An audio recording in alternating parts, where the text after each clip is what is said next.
know and feel and remember is one of the highlights of Tefillah for the entire year.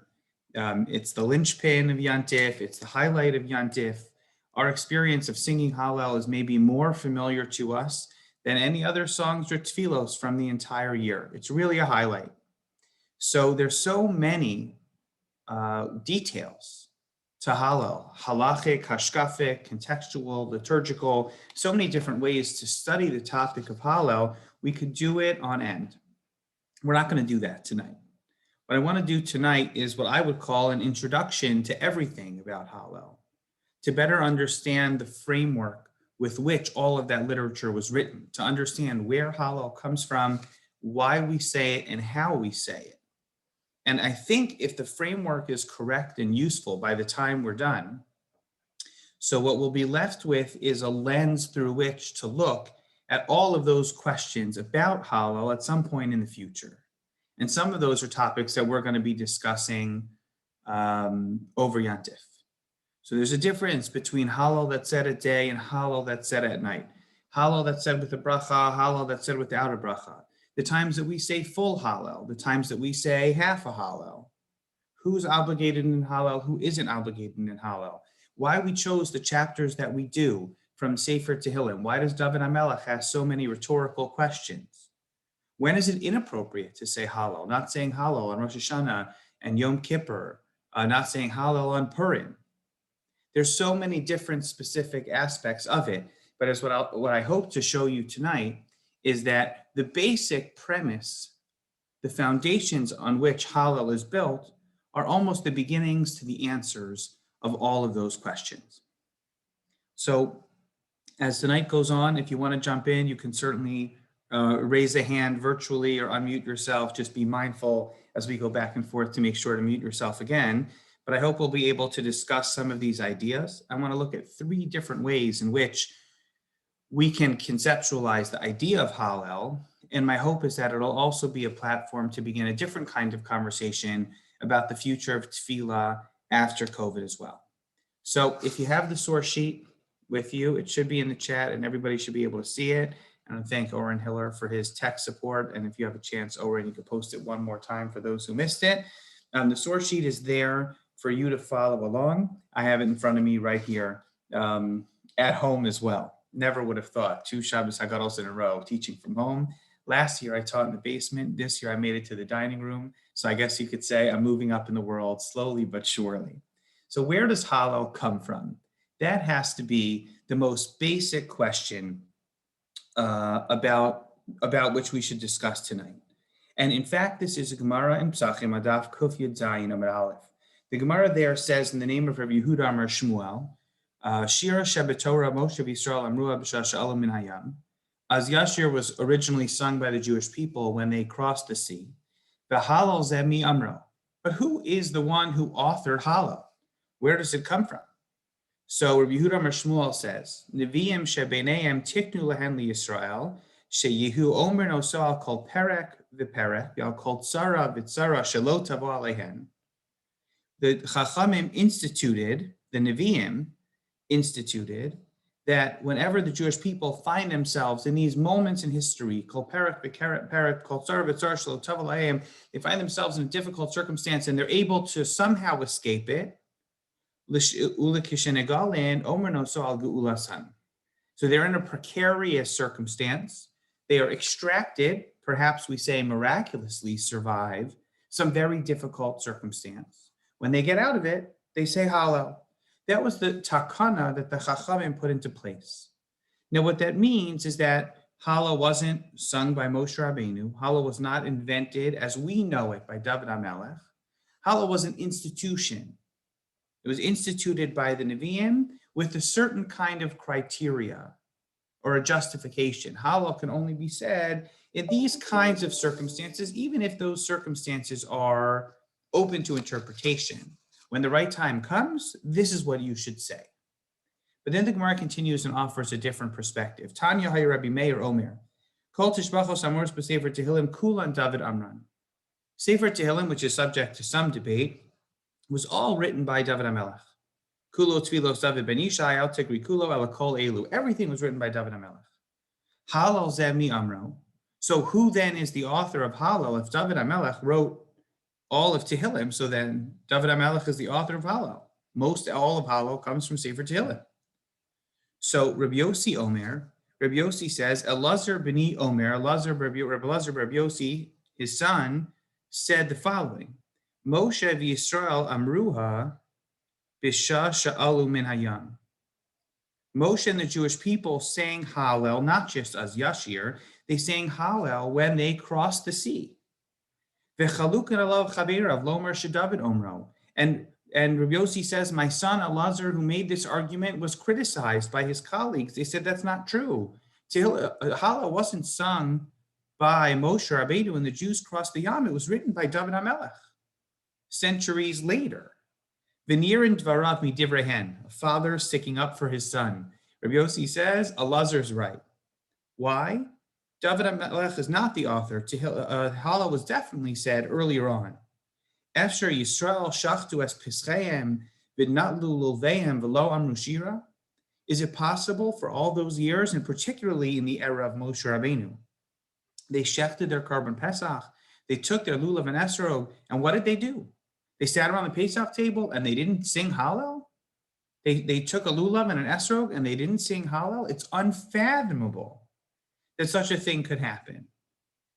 Obviously, even though David HaMelech is the one who compiles Tehillim, or he's the author of the majority of Tehillim, Hallel predates him by centuries.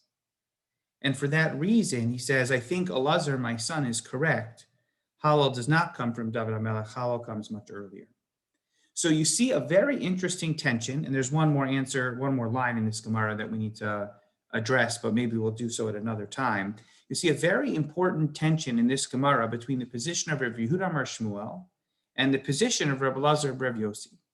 Rabbi Yehuda Mar Shmuel believes that David HaMelech wrote Tehillim, and at some point in generations after the time of David HaMelech, the Chachamim came along and they took these chapters from Sefer Tehillim, and they said, when you find yourself in the following circumstance, they created this halachic category called Hallel, and these are the chapters that you should say. It wouldn't be the first or the last time that Chazal came along and they told us that we can fulfill a mitzvah by reading a certain text. Mordechai and Esther said you should read Megillas Esther on Purim and fulfill the mitzvah. So there are certain times in which the Chachamim came along and they required us to say Hallel. And therefore we say, Asher Kedishanu b'mitzvosav v'tzivanu, and we recite a bracha and we sing Hallel. The Chachamim told us to do it. It was generations later. But Rabbi Elazar Rabbi Yossi says no. Hallel goes way back. Hallel was instinctive. Hallel was spontaneous. The Hallel that the Jewish people sing today was the same songs. It's hard to imagine that, right? That they were singing something similar to, or fulfilling some similar kind of mitzvah from the very first national miracle that the Jewish people observed. In other words, it could very well be, according to Rabbi Elazar Rabbi Yossi, that the origins of the mitzvah of Hallel date all the way back to the first Pesach in Jewish history. And we'll see throughout tonight, hopefully you'll appreciate this more and more as we go, that Pesach is the perfect holiday of all the holidays to talk about Hallel for a variety of reasons, but this might be one of them. As soon as the Jewish people become a nation, as soon as they start to be exposed to miracles that Hashem performed on their behalf, they already knew that they were in a circumstance that required them to say Hallel, and we have been saying Hallel ever since. There's probably a third possibility, which is a hybrid of these two. And that would be that Rabbi Elazar Rabbi Yossi is right, that Hallel is something that the Jews have been saying since the very beginning. They intuited the idea that when God does something spectacular for you, you should sing his praises. But what exactly did they say? When did we formalize what should be said? That may not have happened until generations later. It might very well be that David HaMelech wrote Tehillim, and then Tehillim was codified and formalized. And after the canonization of the Tanakh and the appreciation of Hallel in the context of Sefer Tehillim, the Chachamim came along and they wrote a script for us. By that I mean cut and paste. They gave us liturgy to say from the Tanakh. in a mandate that fulfills the original intent of the Jewish people who sang at the Yam and sang at the Midbar and maybe sang at Har Sinai as well. I think it's likely that that's the case, that these two extremes are in fact really complements to one another, that there's a beginning to Hallel and then there's a conclusion. There's the notion of Hallel and the formalization of Hallel that happened much later. But be that as it may, these are the two possibilities that the Gemara presents. Rabbi Yehuda Amar Shmuel tells us that Hallel was a takana from the Nevi'im, and Rabbi Lazar, Rabbi Yossi teaches us that Hallel goes all the way back to the time of the Jewish people and Moshe singing it as they crossed the sea. That's the first source that I think is critical. And in that context, we can take a look at source number 3 on the top of the second page if you have the handout with you. This is the second most important Gemara about Hallel, and that's the Gemara in Erichin on Daf Yud. On Daf Yud on 10a. Amar Rav Yochanan Mishum Rav Shimon bar Yotzadok. Rav Yochanan says in the name of Rav Shimon bar Yotzadok, Shmona Asar Yamim Shahayachid Gomer Bahanis Hallel. There are 18 days during the year in which a full Hallel is said, literally that the individual is obligated to complete the entire Hallel. Now, one of the topics that we're going to touch on, but not really focus on too much tonight, is that one of the unique features of Hallel is that there are times where we say some of it, and then there are times where we say all of it. This is something we know. But what's the difference between saying half a Hallel and a whole Hallel? It's not quite a half, right? It's even more than half. But the language originates way back in the Gemara. There are 18 times, 18 days a year where Hallel is completed, meaning the entire Hallel is said. And the Gemara says, Shmonas Yimei Chag, 8 days of Sukkot, that means Sukkot and Shmini Atzeres, Shmonas Yimei Chanukah, 8 days of Chanukah, Yom Tov Rishon Shel Pesach, the first day of Pesach, Yom Tov HaRishon Shel Atzeres, and then Shavuos. And therefore, if you're in Chutz La'aretz, where you have 2 days of Yom Tov, it's not 18 days, the Gemara says, but of course it's 21. You have 9 days of Sukkot, Shmini Atzeres, Simchas Torah, 8 days of Chanukah, 2 days of Pesach, and 2 days of Shavuos. So there's 21 days of Hallel. So the Gemara here asks perhaps the most famous question about Hallel on Pesach in this context, right? We're talking about the Takanas HaNevi'im, which is the language the Gemara uses. These are the 18 days that are supposed to be days of Hallel. These are the 21 days in Chutz La'aretz. And the Gemara says, what's the difference between Pesach and Sukkot? Ma'ishna in the second paragraph in the handout. Ma'ishna b'chag darminan kol yoma, u'ma'ishna b'pesach t'lo arminan kol yoma. So the Gemara says, why is it that on Sukkot every day we say a full Hallel, we're gomer sahalo, but on Pesach only on the first day, and the rest of Yom Tov we're saying only half. And it's worth noting, we'll get to this in the Rambam in a second. For the Gemara, a half is almost like a zero. If I were to ask you how many days a year do we say Hallel, you'd probably start tallying up all the Rosh Chodeshes and all the things that the Gemara is skipping. We're not even talking about half Hallel in this Gemara. How many times do you really say the whole thing? That's what the Gemara wants to know. So why is it that Sukkot you say Hallel and Pesach you basically don't? The first day, the first 2 days, after that it's just half a Hallel. So what's the reason? So the Gemara says, Chag chalukin b'karbonosein, Pesach ein chalukin b'karbonosein. Sukkot, the karbanos are very different from one another. So each day has a certain excitement. It has its own identity. So each day justifies its own karban. Pesach, the karbanos are the same the rest of the week. Nothing exciting happening on the Mizbeach. And therefore, it should probably be, Hallel doesn't need to be set. So let's pause for a second and see who's with us. Lots of cameras on, which I consider to be a great honor on Zoom after this year. What's the significance of karbanos? What's the significance of what the Gemara is saying here? If you have all the karbanos being different, every day the karbanos are different, so then the Hallel needs to be very exciting in a Hallel Shalem. And if the karbanos are all the same day after day, so then you just resort to Chatzi Hallel or no Hallel at all. So anyone want to suggest a reason? What does karbanos have to do with this? The difference between the same karbanos or different karbanos, why would it matter? It's new. It's an innovative thing. It's not something like the first time I have something new, that's when I say Hallel. So, okay, excellent. So Alon, would you say each day of Pesach is the same? It's just more of the same, but each day of Sukkot is different? Well, from the karbanos, yes. In any other way? Is there any other way in which those days of Chol Moed Sukkot are different from one another? Doesn't if the carbon is changing every day, doesn't it elicit a different response from people who are there to witness it? And Yeah. isn't that what Hallel is all about, is people responding to something that inspires them or for which they're thankful? Right. So one way of thinking about it, thank you both, is Alon's suggestion that there's a difference there's a different sense of excitement on each day of Yantif. But what Martha's saying is that the karbanos that you bring are the mechayah for Hallel. They generate a need for us to say Hallel. So if the karbanos are all the same, so then we said Hallel yesterday. Why do we have to say it again? But if the carbon is different and we're celebrating the mikdash and today is different than yesterday, so then maybe we have to sing again. We have to sing anew. But if I may, the question is better than the answer, right? Because yes. like really, how much different is it? For the 13 cows instead of 12 cows. Exactly. So I'm with Dov to a large extent. It's good that we're trying to answer it, but we're still stuck. It's like the third day of Chol Hamoed Sukkot versus the third day of Chol Hamoed Pesach. The third day of Chol Hamoed Sukkot, you're kind of sick of going out in the sukkah. You're hoping it's going to rain. The third day of Chol Hamoed Pesach, you're probably not so excited to eat the matzah. We're still in the same place. We want to be excited about it. We're working our way through Chol Hamoed. We shouldn't feel that different one way or the other. Let's see how the Gemara progresses, because the Gemara goes further. So the Gemara says, Shabbos, the chalukah b'karbanos sehal lema.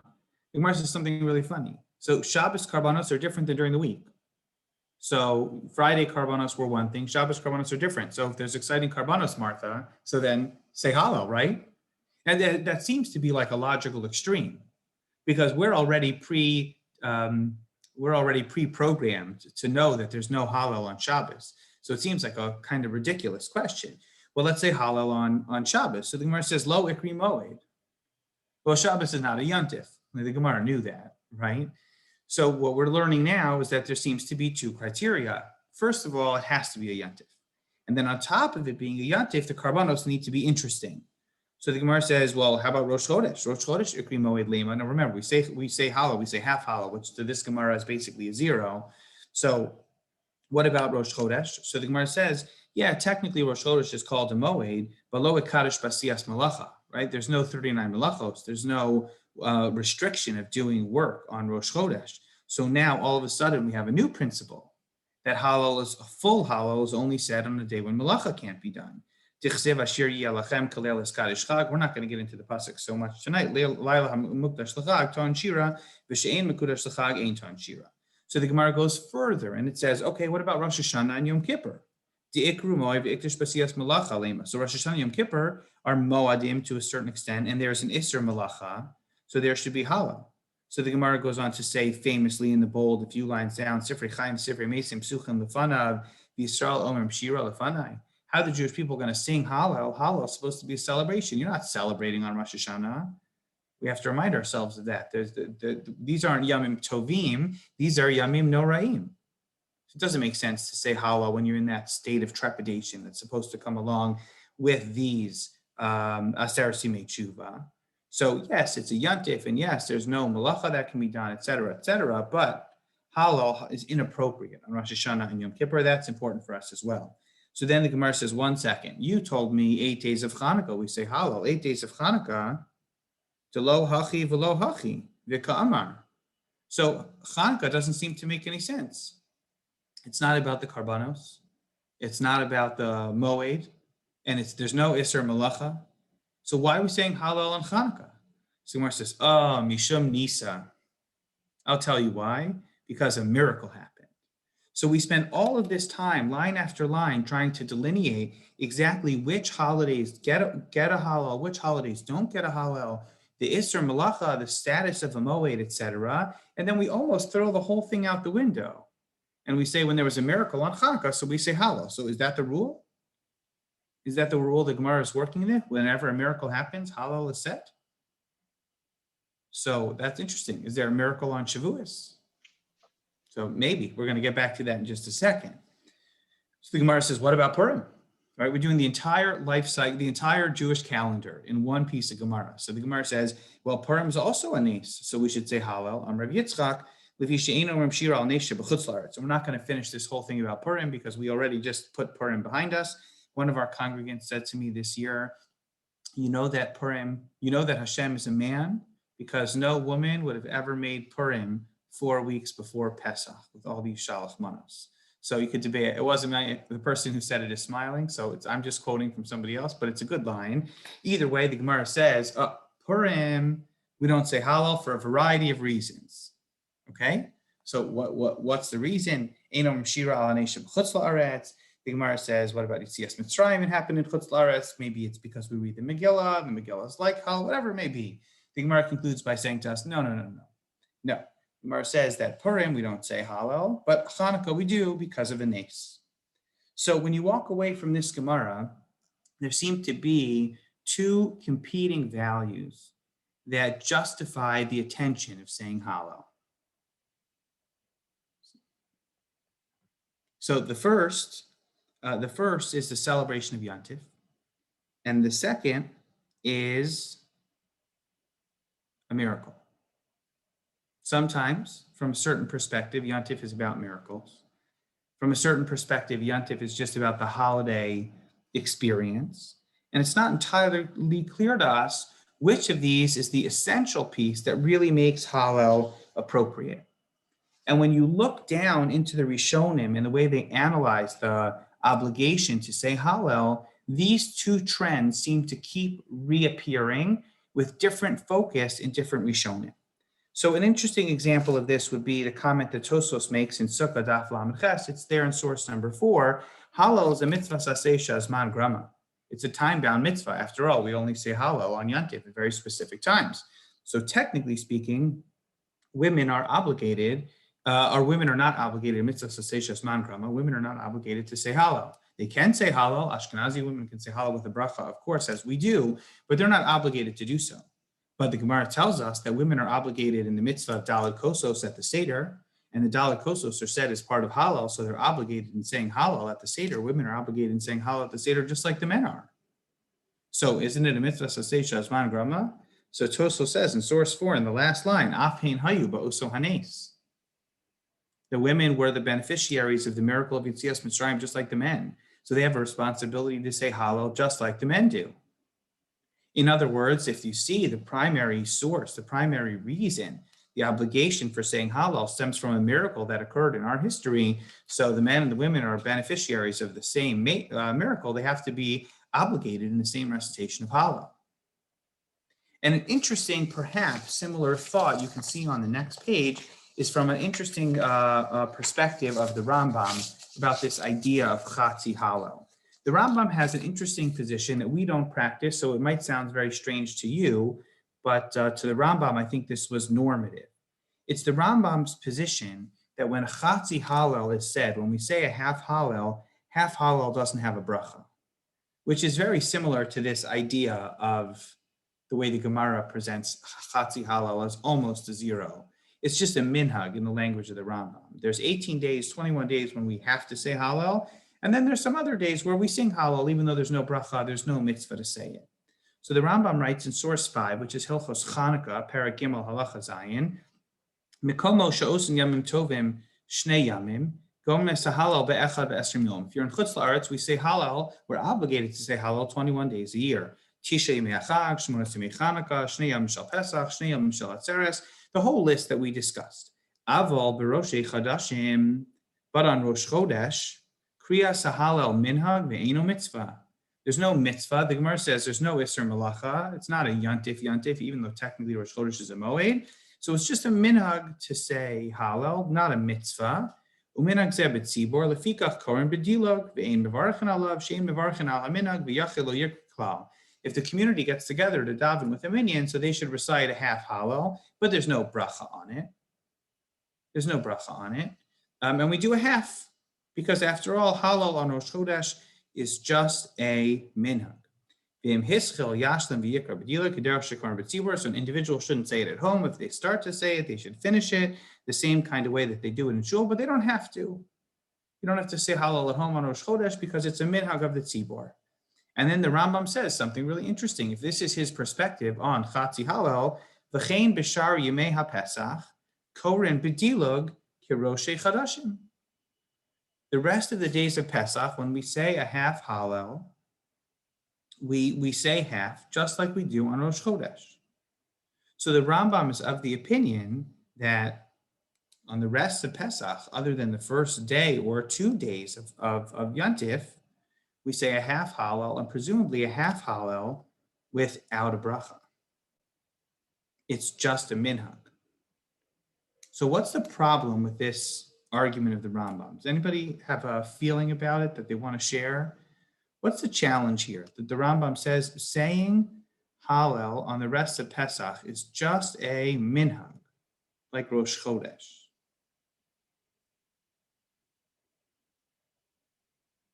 So it's really hard to make this comparison. If you think about it, the minhag to say Hallel on Rosh Chodesh, the Gemara tells us already Rosh Chodesh is very different. Rosh Chodesh, there's no Isser Melacha. We know Rosh Chodesh is a different feeling.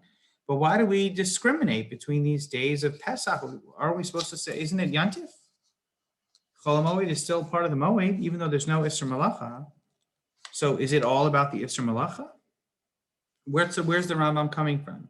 And the Rambam was opposed, meaning the Ravid and the Maggid Mishnah and Source 6, they all disagree with this Rambam, but the one who disagrees with him most vehemently and most vocally is none other than the Ramban.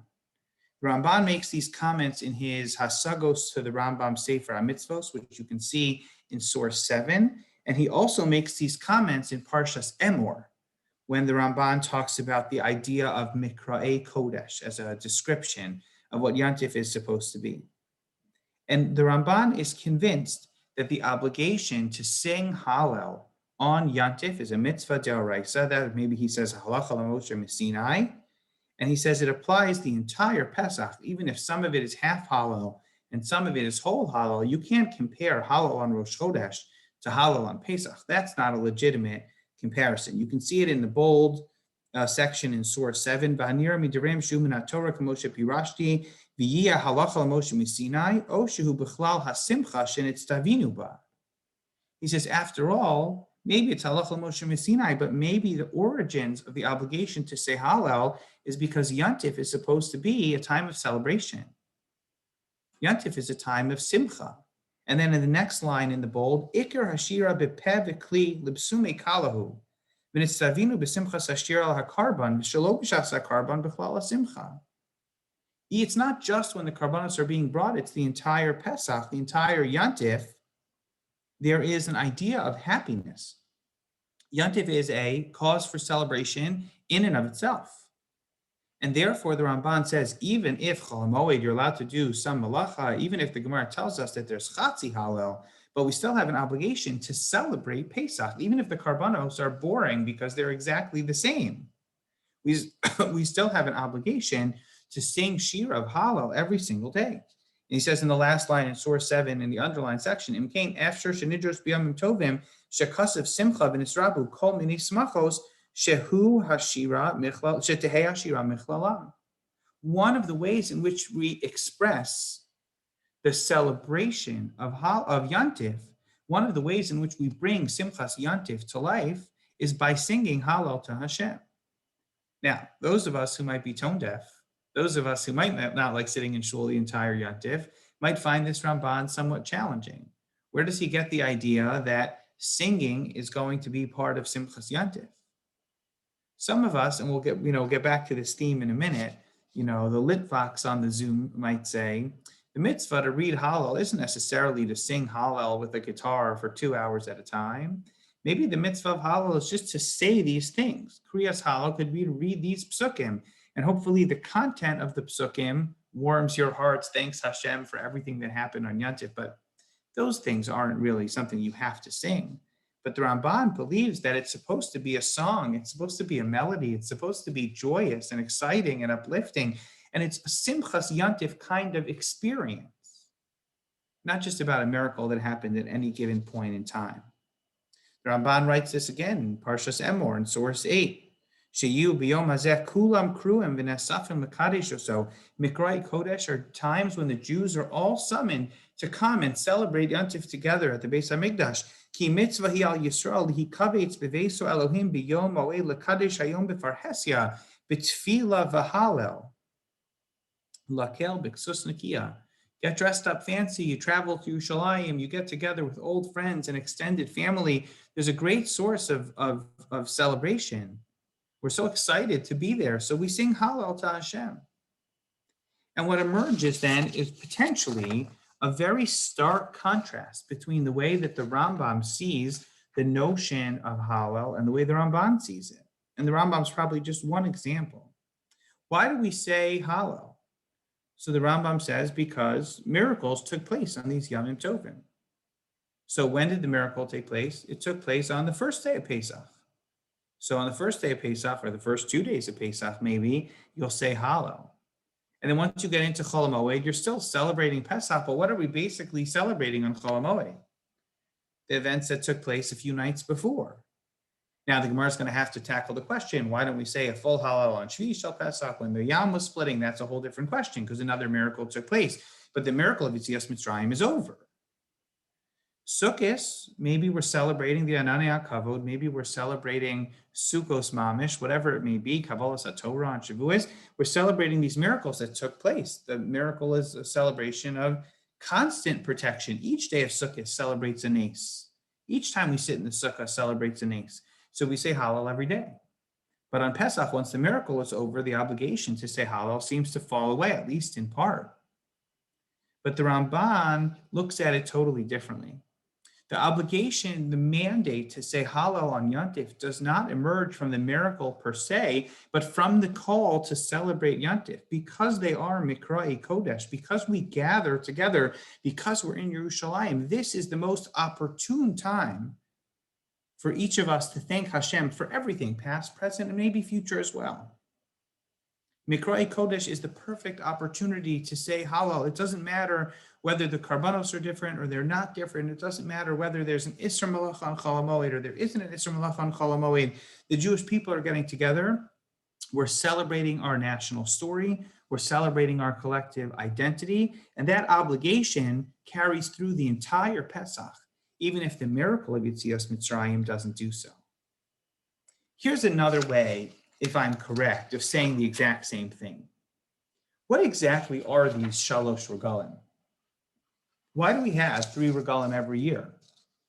So most people, you would ask, would probably say something along the lines of, we have Pesach because God took us out of Mitzrayim in a miraculous way, and we're very appreciative that we were taken out. And then we survived a very difficult circumstance in the Midbar. That's called Sukkos. And then we got to Har Sinai, and we had this ultimate world-changing revelation, that's Shavuos. 3 major miracles that took place represent 3 Yamim Tovim. And there's largely that's true. But the Torah has a totally different perspective, as you all know. When the Torah talks about these Chagim, it's always connected to agriculture as well. You could see it in Parshas Mishpatim in source 9 on the top of the next page. Chag HaMatzos Tishmor Shivas Yamim Tochal Matzos Kasher Tzivisicha L'Moed Chodesh Aviv Kivo Yatzasim Mitzrayim V'Lo Yeru Panai B'Rekam. Obviously, Pesach is about Yetzias Mitzrayim. There's no denying that. But there's Chag HaKatzir B'Kuri Ma'asecha Asher Tizra B'Sadeh V'Chag HaAseh B'Tzeis Hashana B'Asbechas Ma'asecha Min HaSadeh. You can't forget the fact that there's a Karban Omer. You can't forget the fact that there's a Shtei HaLechem. We know that there's a Chag HaAsif. It's about the planting. It's about the harvesting. It's about the appreciation for Hashem and the seasons and the rain, Tfilas Geshem and Tfilas Tal. Yontif is more than just the miracles. There's 2 overlapping themes in each of these Chagim and all of them together. Yontif is supposed to be both. So interestingly enough, one way of thinking about this machlokas between the Rambam and the Ramban is actually to think about the 2 very natures of Yamim Tovim. Do we see Hallel as emerging from the historic miracles that took place to the Jewish people when they left Egypt, when they were in the Midbar, biblical times? That would be what I would call the Rambam's presentation here.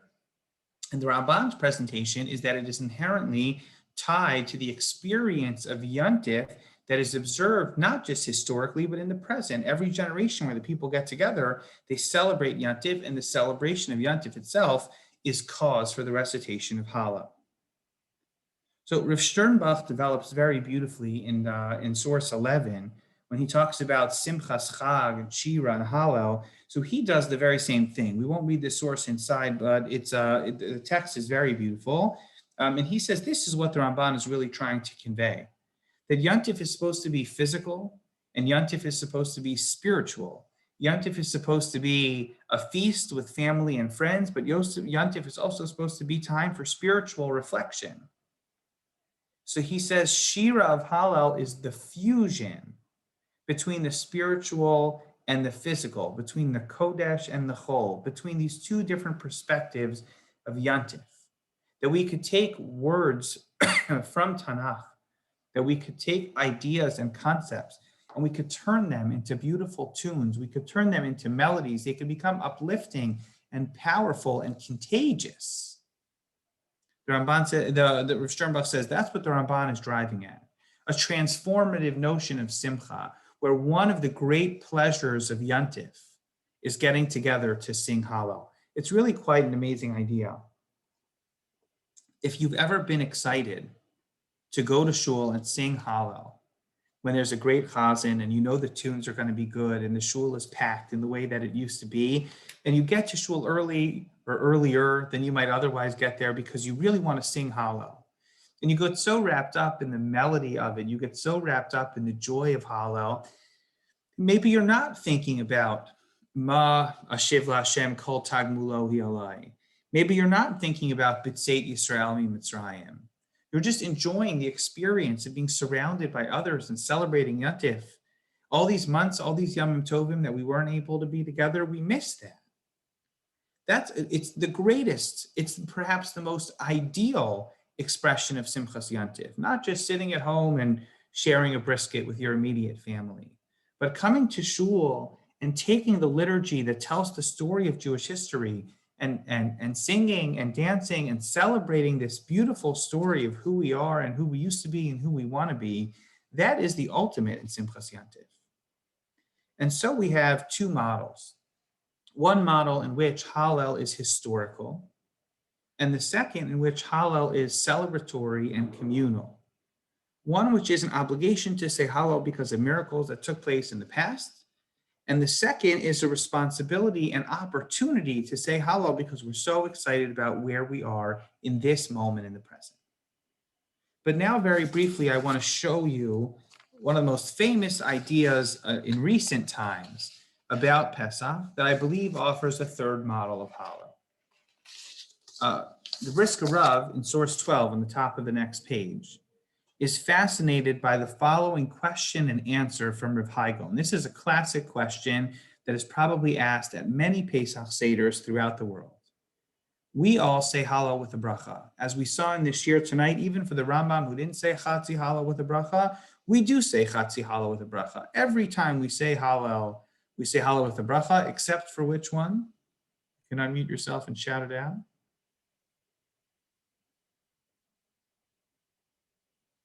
Anybody? It's coming up. Seder. Thank you, Victor. Pesach night. Pesach night, we sing Hallel, but we don't say it with a bracha. So this is kind of curious. Why is there no bracha when we say Hallel? We're saying a bracha Chatzi Hallel. We say bracha when it's a full Hallel. We say Hallel with a bracha on Rosh Chodesh. We say Hallel with a bracha on the mornings of Pesach. So why aren't we saying Hallel with a bracha at the Seder? And so Rav Hagel answers this question. And he says there's a difference. It's very abstract in the fifth line of this essay from the Brisker Rav. And Rav Hagel says there's a difference between Hallel that we read b'Torah's Koren and Hallel that we read b'Torah Shira. It's not entirely clear what the Rav Hagel means, but the way the Brisker Rav understood it and developed it, this explains all of the differences between Hallel on Pesach night and Hallel the rest of the year. All the other Hallels, including Pesach during the day, the Chachamim told you over there are supposed to say Hallel because it's Sukkot, because it's Pesach, because it's Shavuos. It's one of those 18 days, those 21 days when Hallel is supposed to be said. You have to say it. Maybe it's historical, maybe it's communal, but there's an obligation to say Hallel. You don't have to be inspired by it. You don't have to be in the mood for it. You make a bracha, you fulfill the commandment that the rabbis instructed you to recite Hallel. But Pesach is different. The Hallel of Pesach night at the Seder, there is no bracha. It's not something that the Chachamim demanded that you say, Lefikach anu chayavim lahodos ulahalo. We say, if you were someone that saw themselves as if they left Mitzrayim in the moment of leaving Egypt, feeling that freedom and redemption for the first time, would you not instinctively begin to sing Hallel? Exactly the way they did. Remember, the Gemara's first suggestion is that Hallel was originally a Hallel of spontaneity. They left Mitzrayim, they were so excited, they sang Hallel, which is why we still do it. There was no mandate, there was no bracha to say Hallel when they left Mitzrayim. It wasn't a kriyas Hallel, a formal liturgical obligation to read. It was a Hallel shel shira. We don't say Hallel during the day. I'm sorry, we don't say Hallel at night, but Pesach night we do. We don't say Hallel in our seats, we stand up, but on Pesach night, this Hallel is different from all other Hallels. It's not a bracha, it's not a mandate, it's not on the list of these 18 and 21. It's a whole different kind of Hallel. It's a spontaneous one. It's a different experience. You feel so motivated, so inspired, so appreciative for what HaKadosh Baruch Hu did for you. You just want to thank him. No one's obligating you to say this Hallel, but you want to say it. When I was in Yeshiva University, I probably told this story many times in many different contexts, but when I was in Yeshiva, they were building the new Gluck base medrash. So my first few years, I was in the old base medrash, and then we moved over to the new building. And right as the new building was completed and was about to be open, they were doing a groundbreaking ceremony, ribbon cutting ceremony of some kind. And what they were worried about was that there would be no students there because college students are the least likely crowd to go to a ribbon cutting ceremony to thank a donor for building a building. That's just not something that college students do, unfortunately. So one of the rabbis at Yeshiva came to the base medrash one day. There are, 300, 400, 500 people learning in the base medrash, and he asked for quiet, and he made an announcement that on Sunday, there's going to be a ribbon cutting ceremony for a new base medrash. And all of you who sit in the base medrash and learn Torah all day, you're the direct beneficiaries of this building, of this exciting endeavor. And it would be unbelievable if you could all come to show your hakaras hatov to the donors and to the architects and to the visionaries who had this building built. And he said, and if after the program was over, it would lead into spontaneous dancing, that would be even better. And that line, whenever I was, I guess, a sophomore or junior in college, that became the headline of the Purim spiel that year that the boys put on. It was the Purim spiel of spontaneous dancing. You can't demand spontaneity from anybody. It doesn't work that way. People are either overcome and spontaneous or they're not. Pesach night is kind of a funny balance. What the Brisker Rav is trying to teach us here is that we're supposed to feel spontaneous about it. No one's obligating you to say Hallel. No one's forcing you to say Hallel. After all that we've been through, don't you want to just sing? Don't you want to just say thank you? It's so spontaneous. So we saw earlier two different ways of thinking about the obligation to say Hallel. The obligation to say Hallel because of history, the obligation to say Hallel because of the communal experience of Yontif. But there's a third kind of Hallel when there is no obligation at all. The spontaneous Hallel is the one where you're so appreciative to Hashem that you yourself decide this is a moment when Hallel should be said. Now, I can't help but just appreciate the irony. As I mentioned, we're touching on a lot of the questions, the major questions of Hallel. When we talk about whether Hallel should or should not have a bracha, what probably pops into many of your heads is Yom HaAtzmaut. Who gets to decide if Hallel has a bracha or doesn't? Who gets to decide what is a miracle and what isn't? The Gemara tells us, after all, that this was the tension. Mordechai and Esther had to try and convince their fellow Jews to make Purim a holiday. So we think it only happened in the 1940s, but it happened in Shushan also. No, it's not such a yontif. I don't think it's such a nace. You can hear them having the same argument. Who gives you the right to pick the day? You think your book should be part of Tanakh? They have the same kind of arguments that we would have. So it's true, but it's interesting to just see the difference between my own need, my own sense, my own feeling of singing Hallel versus mandating Hallel, that it should be said. Now, it just so happens that when I was thinking about this distinction between Hallel that's mandated and Hallel that isn't, the 18 times, 21 times when you have to say Hallel versus times where we might just say Hallel because we're excited to say it. I thought of what I thought was a very good example for this distinction. Many of you are familiar with, maybe you've had the experience to bench Gomel, to say Birchas HaGomel, or from the Kriyas HaTorah from this coming Shabbos, the story of the Karban Toda, which is where it originates. So when does a person bring a Karban Toda? What are the circumstances in which a person is supposed to bench Gomel? Does anybody want to unmute themselves? Anybody remember? When you cross the sea, when you get out of prison, when you recover from an illness. And I don't remember the fourth. You cross the Yam. And cross the Yam. I said cross the sea. Right. What did we miss? Cross the Chadush. sea. Did we talk about the desert, prison, getting out of jail, and healing from an illness? These are the four classic cases. Now, when people come to the rabbi and they say, Rabbi, should I bench Gomel for what happened to me yesterday? What are they talking about? Which of the four are they talking about? None of the above. Right? Sometimes it is. Sometimes people are recovering from illness and they're not sure if or when they should say Birchas HaGomel. But sometimes other things happen in life. Right? So you're walking down the street in a thunderstorm and lightning strikes and it uproots a tree and the tree misses you by an inch. You're in a terrible car accident, but you're able to walk out unscathed. And you come to shul and you bench Gomel. So it's not in those four categories, is it? Sir Moshe Weinstein writes about this in some of his chuvos, but I think the idea is obvious.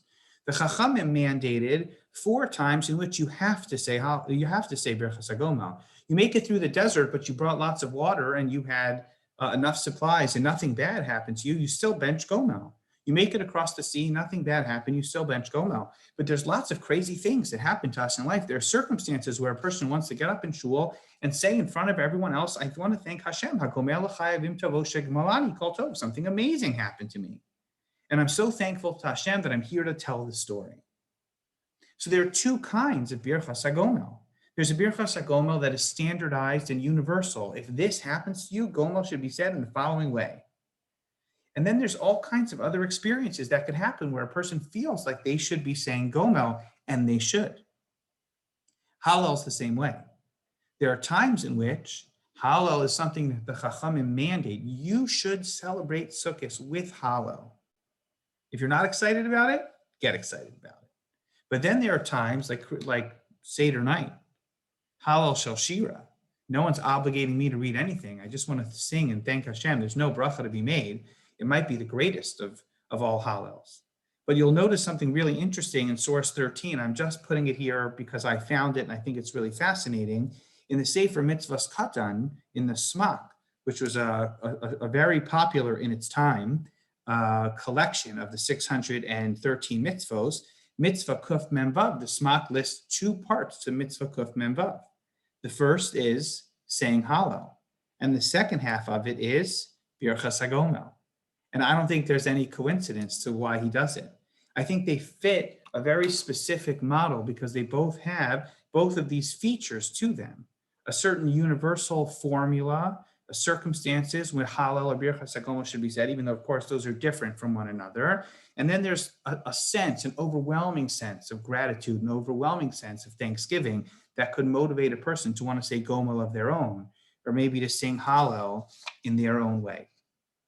And so to conclude structurally, without having answered all the questions of Hallel, but whenever we approach conceptually the idea of Hallel, we're thinking about it in one of 3 ways. The first is to think about it as Hallel al Hanes, Hallel of a miracle. The second is to think about it as the Hallel of Yontif. And the third is to think about it as Hallel Shel Shira, whatever's happening in your own life in the present that's exciting, that warrants an opportunity for us to say thank you to Hashem. These are those 3 models. It just so happens that, this isn't true at the other Yamim Tovim, that Pesach is the perfect holiday to review the underpinnings of Hallel because it seems to have all 3. On the first night of Hallel, on the first night of Seder of Pesach, we say a Hallel without a bracha. We say it at night. We say it seated. It's its own very special form. It's broken up in two halves. It doesn't have a bracha. It's very different. And then we go to shul on the first day or first 2 days of Pesach, and we stand in shul and we say Hallel with the bracha, Hallel Shalim. And then the Yontif, the miracle ends, but the Yontif continues, and Hallel is said, but it's a Chatzi Hallel because the Karbanos are different, because the experience is different. Of all the Yomim Tovim of the year, only Pesach has all three of them, which is one of the reasons why the emotional experience of Pesach is so different than the others, or the other Yomim Tovim of the year. It's reflected, of course, in Hallel. That's the best place to find it. But there's another reason why I'm thinking about these three models of Hallel. And this is a conversation I just want to begin for a few minutes, but it's a preview of what I think we should be talking about over the next couple of months. These three models of Hallel can also be seen as three models of prayer more generally. One of our obligations in Tefillah is history. When we daven and when we daven together, we think about the history of the Jewish people. We talk about Avram, Yitzchak, and Yaakov. We talk about Sarah, Rivka, Rachel, and Leah. We talk about Kriyas Yamsuf. We talk about the creation of the world. We talk about the giving of the Torah. Maybe we talk about other historical events. On Tisha B'Av, we remember calamities. When we sing Hallel, we think about miracles. Hallel is history. Davening is history. You know, we all know that Yom HaShoah is coming. And when we're able to gather and celebrate the heroes, when we're able to gather and commemorate the lives that were lost and the atrocities that were committed, we come together, and it's incredibly powerful to be able to do so. And last year we weren't able to do it, and it's just not the same. To be able to get together and to see each other and to feel that experience, it's very hard to concretize our history if we're not able to gather together and do it. It's one of the most powerful aspects of Tefillah, that we educate our kids, but experience it ourselves as adults, that we can continue to keep Jewish history alive by talking about it and davening about it and commemorating it and celebrating it. History is a very big piece of our Tefillah. When we're not together, it's hard to do. The second is that there's a lot of aspects to Tefillah which you can do at home, but you can't do them with each other if you're not together. There was a point where people were saying, and I think they were totally true, that their davening in their living rooms during COVID was as meaningful, if not more meaningful, than their davening in shul. And a bunch of people told me the Kiddush was better, which was also true in my house, but because it was a lot quieter than the shul Kiddush. There's truth to that. There was truth to it, but it's not the same. We all know it's not the same. I'm still itching so badly for that packed sanctuary feeling, for the intensity of Ne'ilah, which we didn't have when we were socially distant, even though we were so thankful to be back on Yom Kippur. The volume, it's not just that our voices aren't good enough on their own, but they're so much better when they're together. It's what the Ramban is teaching us about Hallel in the second model. Just the fact that we're all together is a reason to say Hallel. That's what Mikrei Kodesh are all about. If we can pack in the Beis HaMikdash or pack in our own shuls, that's a great opportunity. It's not just 3 times a year. It could be every Shabbos morning and even beyond that. It's just not the same. Even though there's more kavanah and there's better decorum in your own home, it's not the same as davening with your community. And the third piece of Hallel is really a challenge, that if we mandate spontaneity, we tell people to come to shul and this is what you should feel and this is what you should think and this is what you should say, eventually it becomes monotonous. The Gemara tells us in Shabbos, a person can't say Hallel every day. That's a blasphemous idea. But most of the things we say, shouldn't be, or we struggle to say daily. It's so hard to keep ourselves motivated in Tefillah. I'm not picking on the kids. Sometimes you come to shul and you see kids that are old enough to be davening, sitting next to their parents with just blank faces. Sometimes you see adults come to shul and they're holding a siddur but not turning the pages frequently enough with just blank faces. There's so many things that we need to daven about, but we have lost that muscle that it requires to really get into our tefillah, to think that there are problems that we are facing that we should be trying to solve through prayer. But that's not something that all of us can really relate to in a meaningful way. At the beginning of COVID, we were davening at home. Then we started davening outside in people's backyards. And we said that between Mincha and Marav, we would say Tehillim because we were living through a pandemic and we didn't even know what a pandemic was at the very beginning. So we started saying Kuf Chaf Aleph and we started saying Kuf Lamed between Mincha and Marav every day. And to me, it was very meaningful to lead those Tehillim because we were in an Eis Tzara. People told me that saying Avinu Malkeinu Mina Magefa Minachal Asecha was so powerful because we were in a Magefa. And then sometimes I say to myself, do we really need to be saying Kuf Chaf Aleph and Kuf Lamed anymore?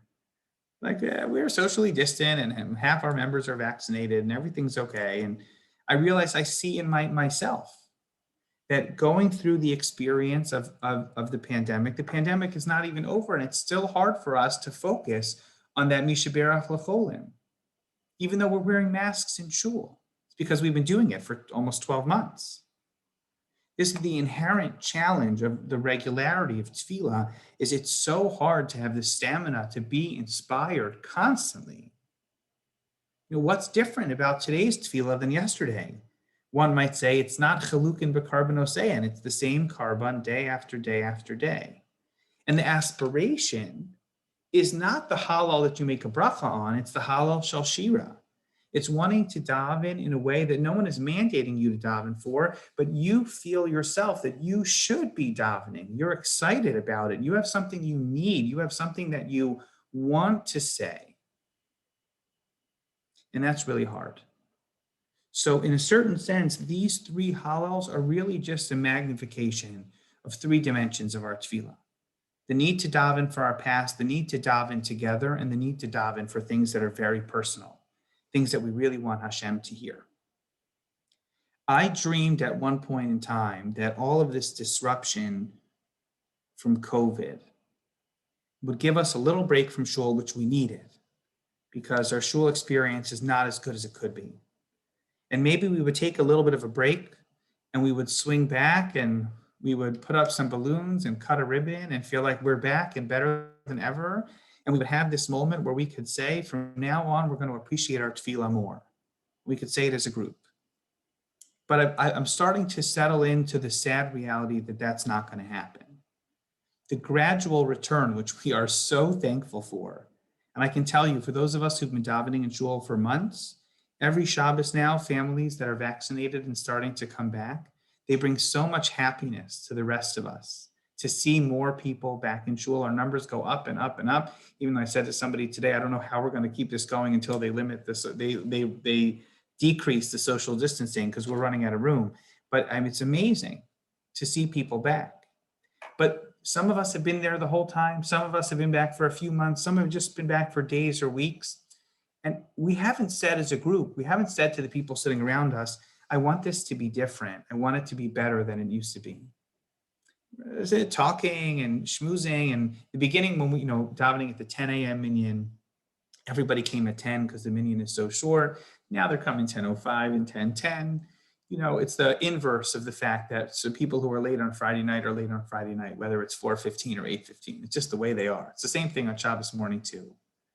How do we cultivate a sense of responsibility? I have always felt that people say, I love that shul over there. I go there once in a while when I'm visiting my kids, whatever it may be, because that shul has amazing davening.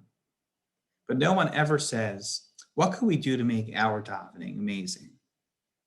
And we may lose that moment this year if we gradually return without any major turning point, without a breaking point, without some moment where we can say, hey, maybe we should be davening differently from this point forward. And I'm sadly feeling that moment is slipping away. What would it look like for our davening to be different? Or what would it take to make our davening better? These are very hard questions because shuls like ours have failed at this for centuries. It's not unique to us. It's not unique to our moment in history. It's hard. It's hard to stay focused for this many hours. It's hard to stay focused this many weeks in a row.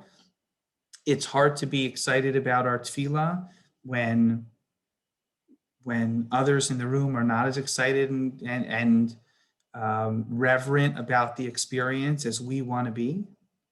it's very hard to move such a large group in a very uniform way. But we know that our tefillah could be better.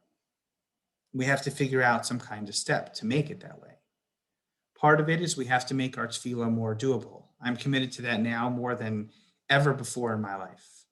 2.5 hours, 2 hours and 45 minutes. I know many people said, and they were not being cynical, Rosh Hashanah and Yom Kippur for them were much better shorter. Now, we have a lot of things that we have to say. We have a lot of mitzvahs that we have to fulfill. I'm not going to be the first person to easily cut and paste things out of the machzor. But let's be real about it. Does our davening need to be a little bit different? Where's the shira? If we're just committed, at the beginning of COVID, we said there was no, when we came back to shul, we said there would be no singing. Well, I didn't realize that that was impossible. I joke with some of our members, it's physically impossible for them on Friday nights to not sing Vishamru. Physically impossible. Someone said to me, if we're not going to sing Kel Adon, how are we going to say it? I said, you could read it. It's a tefillah, but it has to be sung. It has to be. So we are so rooted in a certain model of exactly what it has to be. And even with COVID, I mean, it was amazing to see what people, it's beautiful. People said to me, how are you not saying the tefillah for the state of Israel? So I said, we have cut our tefillah down to be as minimal as possible. We don't give people mishaberachs when they get aliyahs. We're not saying psuki de zimra. We're not saying this. We're not saying that. They said, we will not daven in this shul if there is not a mishaberach for the state of Israel. So the halachist in me didn't take that argument very seriously. But in my soul, I felt it. Somebody comes to shul and the highlight of their day, the essential piece of what they want to do is celebrate their connection to the state of Israel. They need to daven about that more than they need to daven Magin Avos. Now, maybe that means we have to rehabilitate the significance of Avram, Yitzchak, and Yaakov in our tefillah, but let's not lose sight of the fact that there are people who come to shul that are thinking about the state of Israel and they want to pray about it. When we say the Mishaberach for Chayalim, almost every time I think back to myself about the classmates I had in Kerem B'Yavneh that were in uniform. Sometimes they're Rebbeim as well. They're not in service anymore. I'm trapped in that moment of seeing people I knew learn Torah in my base medrash who sacrificed their life for the state of Israel. I want to daven for them every week. The Mishaberach for Cholim. Maybe we get quiet in the room, maybe we don't. Have we changed our attitude towards davening for the sick after a year of a pandemic? Not enough. It may be more, but we're not there yet. So what would it take to bring our tefillah to life in a way that we would be proud of? What would it take for us to really recreate reverence in our shuls? I think our davening does need to be shorter. I think our beginning to end product needs to start later and end earlier. I think we need to make sure we're not doing the exact same thing every week. We need to make sure that we're talking about and thinking about and davening for real issues. And we need to work on our tefillah. And we need to work on it together.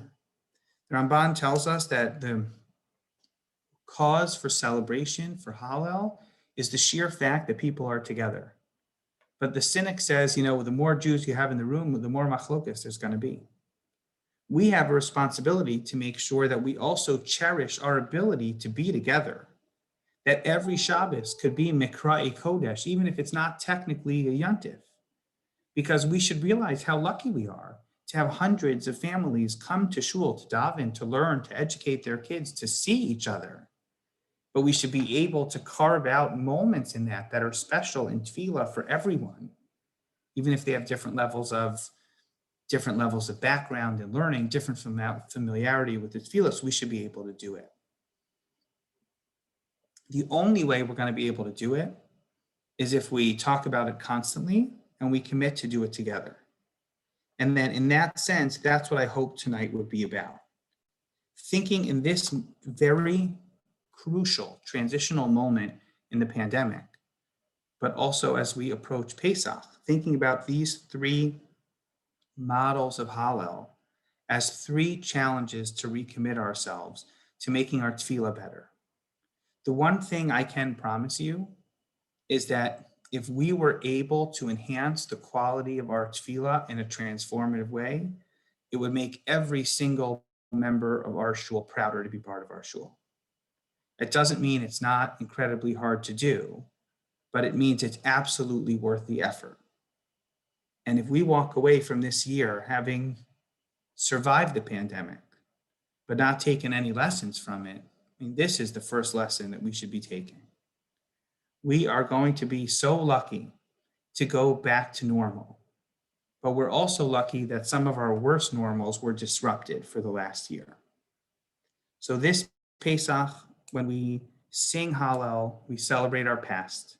For those of us that will be lucky enough to be side by side in shul, we'll be able to celebrate a healthy Pesach together with one another. But hopefully there'll also just be a great sense of fortune, a great sense of Shira, that this is a great time to be together. This is a great Yantif for us to celebrate. This year is different. And my hope is that when Hallel of Pesach is over, the lessons of Hallel from Pesach will stay with us. We're working our way towards being together more and more. We're going to begin to think through this summer and into next Rosh Hashanah what our goals should be. And right at the top of the list should be a commitment from each and every one of us and each and every one of our members to do whatever we can to make our tefillah the ultimate source of pride in our shul, which is exactly what it's supposed to be. So I want to thank everyone for listening tonight and for being with us throughout our program preparing for Pesach. I want to wish a Chag Kasher v'Sameach to one and all. I hope it's full of celebration, family. I hope it's a great source of enjoyment. I hope this brings some insight to your Hallel. And if you're with us, we'll talk about Hallel consistently throughout the Chag as well. Don't forget to register and join us for our HaGadol program tomorrow evening. But whether you're with us tomorrow and you're registered for it or not, whether you're with us here in Riverdale or you're with your families or elsewhere for Pesach, please make sure that it's a meaningful holiday spiritually, physically, socially, familially with the people that you care about and the people that you love. And as we get together in the spring, the weather improves and the medical health conditions get better and better. I hope we can continue to work together on building this community back to where we hope and know that it can truly be. Chag Kasher v'Sameach to one and all. Oh.